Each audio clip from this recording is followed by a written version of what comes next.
پرسید روانشناسی؟ گفتم نه. گفت پس چرا مثل روانشناسا حرف میزنی؟ گفتم از آدما درس یاد گرفتم. گفت از آدما؟ گفتم بله درسته، از آدما.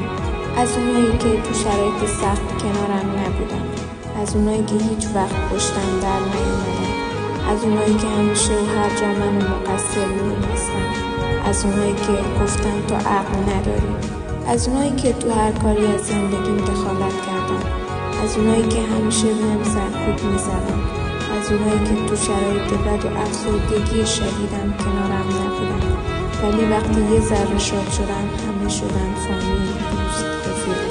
آره من از این آدما درس یاد گرفتم که دیگه کم نیارم، یاد گرفتم که دیگه نذارم کسی دخالتی کنه، یاد گرفتم که قوی باشم، یاد گرفتم که آدمای سمی زندگیمو حذف کنم، یاد گرفتم که همیشه هوای خودمو داشته باشم. من تنهایی رو انتخاب کردم چون خیلی بهتر از آدمای سمی زندگیمه و در آخر برای خودم ارزش قائل باشم.